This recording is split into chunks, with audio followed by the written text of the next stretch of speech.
सबको मेरा नमस्कार। मैं संजय किशनगंज बिहार से। चलिए आज हम लोग 10वीं कक्षा के प्रश्नावली 1.3 को शुरू करते हैं और आपको ये बता दें कि 1.3 एक ऐसा चैप्टर है जिससे प्रत्येक बोर्ड एग्जाम में यानी कि प्रति वर्ष प्रश्न पूछे जाते हैं। यानी ये जो प्रश्नावली है इसमें मात्र 1, 2 और 3 5 प्रश्न हैं, लेकिन ये संभवतः इससे प्रश्न रहते हैं आपके बोर्ड एग्जाम में। तो आपके 2023 के बोर्ड एग्जाम में भी ये संभावित प्रश्न है इस एक्सरसाइज के। तो इस एक्सरसाइज के सभी प्रश्नों को आप ध्यानपूर्वक पढ़ेंगे और समझेंगे, क्योंकि समझने पर ही आप बना पाएंगे और ये सिद्ध करने पर आधारित है प्रश्नावली। और ये प्रश्नावली को अक्सर बच्चे क्या करते हैं, छोड़कर आगे बढ़ जाते हैं, लेकिन नहीं, आपको बढ़ना नहीं है, आपको समझना है। आपको इसलिए मैं कहता हूं कि रटे नहीं समझे। आप क्या कीजिए, रटे नहीं समझे। प्रश्नावली 1.3 हम लोग शुरू करते हैं। प्रश्नावली 1.3 के 1 नंबर में कहा जाता है कि सिद्ध कीजिए कि √5 एक अपरिमेय संख्या है। क्या है? एक अपरिमेय संख्या है। हमें सिद्ध करने के लिए कहा जाता है। तो देखिए, जो सिद्ध करने के लिए कहा जाता है उसको बनाने के एक सबसे अच्छा विधि ये है, उसको हम उल्टा मान के अगर बनाएंगे तो वो बन जाएगा। आप ध्यानपूर्वक समझिएगा और देखिएगा तो आप आराम से इस एक्सरसाइज के सभी प्रश्नों के हल कर पाएंगे। तो चलिए बढ़ते हैं आगे, क्योंकि ये प्रश्नावली ही वीवीआई है। ठीक है, आप लोग समझते हुए बढ़ेंगे। सिद्ध कीजिए कि √5 एक अपरिमेय संख्या है। तो अपरिमेय संख्या हमें सिद्ध करने के लिए कहता है। कितना नंबर प्रश्न? 1 नंबर। तो अब हम लोग इसको हल करते हैं और आगे बढ़ते हैं।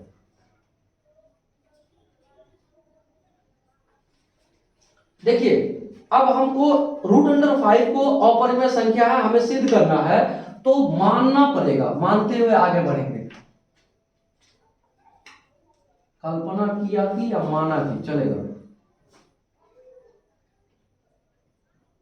माना कि √5, माना कि √5 टेढ़ा क्यों होता है जी?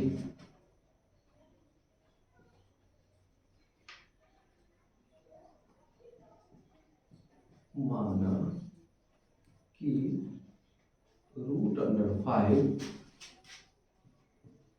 एक परिमेय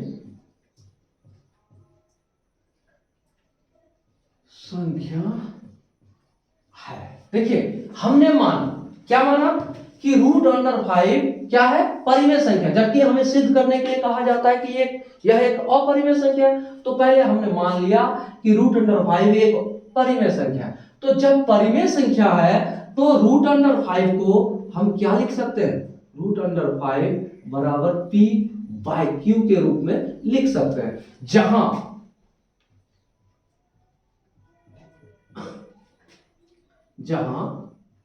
q नॉट इक्वल टू 0, जहां q नॉट इक्वल टू 0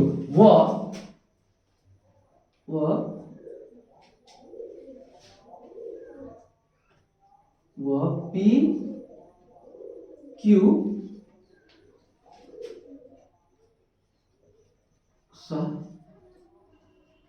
अभाज्य है, सहअभाज्य होगा। ठीक है, मतलब एक दूसरे से नहीं कटेगा, सहअभाज्य होगा।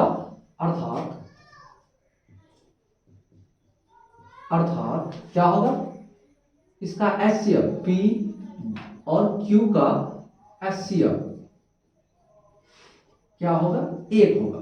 देखिए, सवाल यह है जहां Q नॉट बराबर 0, यानी कि हर नॉट बराबर 0 यानी 0 नहीं होगा, और P और Q क्या होगा? सहअभाज्य होगा, अर्थात P और Q का HCF 1 होगा। ये हम क्लियर हो गए। तो इसको हम किस रूप में लिख सकते हैं, चलिए आगे बताते हैं। इसके नीचे भी तो 1 है, तो क्या करेंगे, इसको हम क्या करते हैं, आगे बढ़ते हैं। क्या करते हैं, इसको इधर गुना करेंगे, इसको इधर गुना करेंगे, तो P बराबर हो जाएगा √5 Q हो सकता है। अब क्या करते हैं, देखिए सिद्ध करने के लिए एक प्रोसीजर होता है, आपको उससे गुजरना पड़ेगा, एक चरण होता है जिससे आपको स्टेप बाय स्टेप आगे बढ़िएगा तभी सिद्ध कर पाइएगा। तो अब क्या करते हैं, दोनों तरफ वर्ग करने पर इतना तो आ सकता है, उसके बाद क्या कीजिए, दोनों तरफ वर्ग करने पर पी स्क्वायर बराबर क्या होगा, √5Q पर होल स्क्वायर। क्या हुआ, ये दोनों तरफ वर्ग करने पर, इसी तरह लिखना भी पड़ेगा आपको, दोनों तरफ वर्ग करने पर। तो अब हम क्या करते हैं, दोनों तरफ वर्ग किए तो इसको थोड़ा सॉल्व कर लेते हैं। पी स्क्वायर बराबर, देखिए रूट को जब रूट अंडर में जो रहेगा उसको वर्ग कीजिएगा तो क्या हो जाएगा, वो रूट से बाहर हो जाएगा। तो यहाँ क्यू स्क्वायर, यहां तक आ गए। अब हम यहां तक आ गए तो यहां तक एक बात लिख सकते हैं, देखिए क्यू स्क्वायर का ये गुणांक 5 है, ठीक है। और तो यहां पर हम लिख सकते हैं, चूंकि यहां लिख सकते हैं हम इसको समीकरण 1 भी बना सकते हैं। और यहां लिखिए चूंकि पी स्क्वायर 5 से विभाजित है,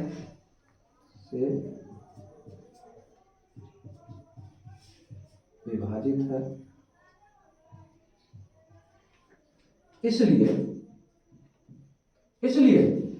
P भी 5 से विभाजित होगा। पी स्क्वायर जब 5 से विभाजित है तो P भी क्या होगा, P भी 5 से विभाजित होगा,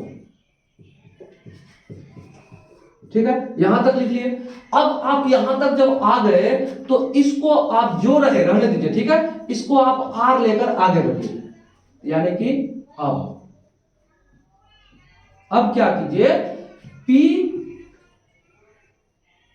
P बराबर क्या लेके चलिए आप, P बराबर आप लेके चलिए अब 5R, P बराबर 5R, ठीक है। इसको R के रूप में लेकर चलिए। अब क्या कीजिए, दोनों तरफ वर्ग करने पर पी स्क्वायर बराबर 5R पर होल स्क्वायर, क्या किए, दोनों तरफ वर्ग करने पर। देखिए यही प्रोसीजर है और इसी आधार पर चलिएगा तभी होगा, दोनों तरफ वर्ग करने पर।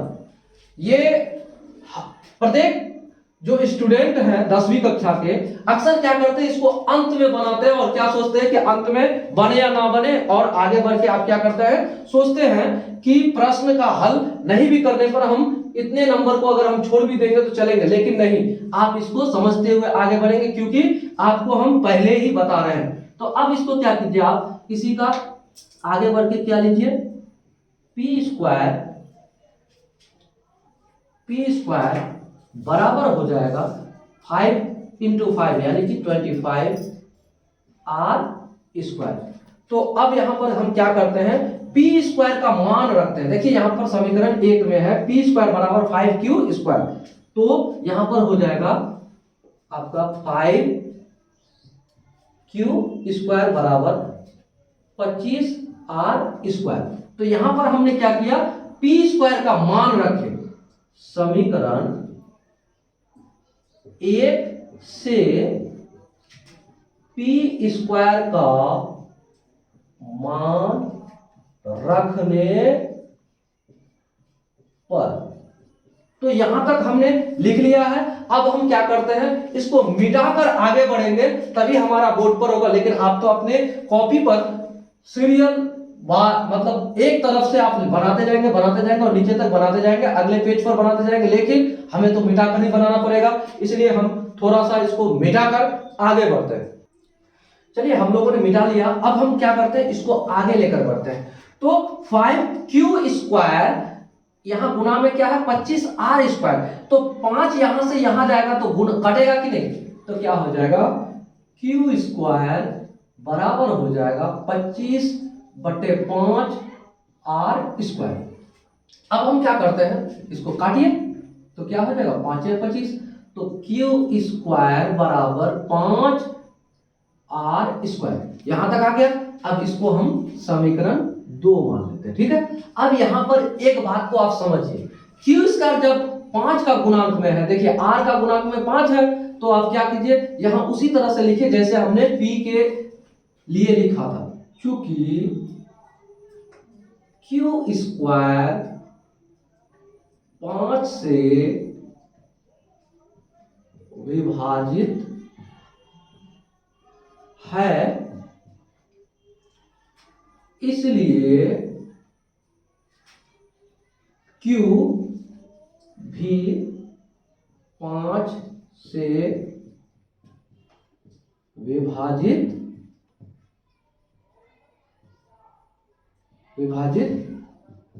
होगा।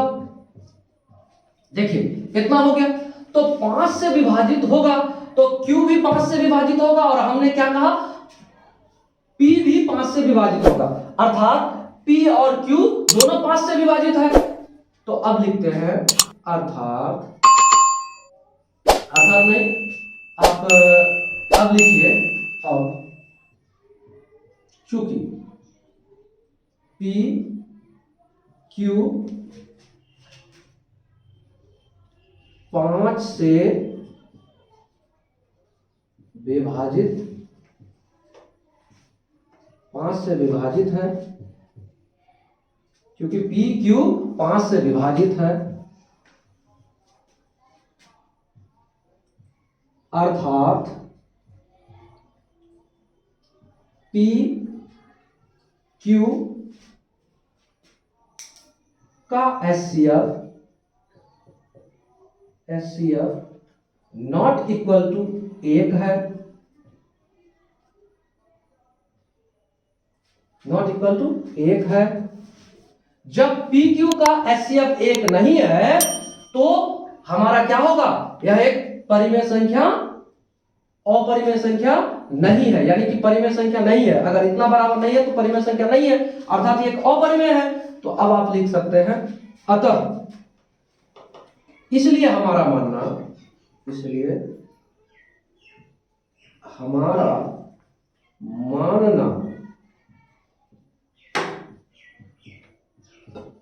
गलत है। हमने क्या माना था कि √5 क्या है, एक परिमेय संख्या है, तो परिमेय संख्या मानना हमारा गलत हो गया। अतः √5 एक अपरिमेय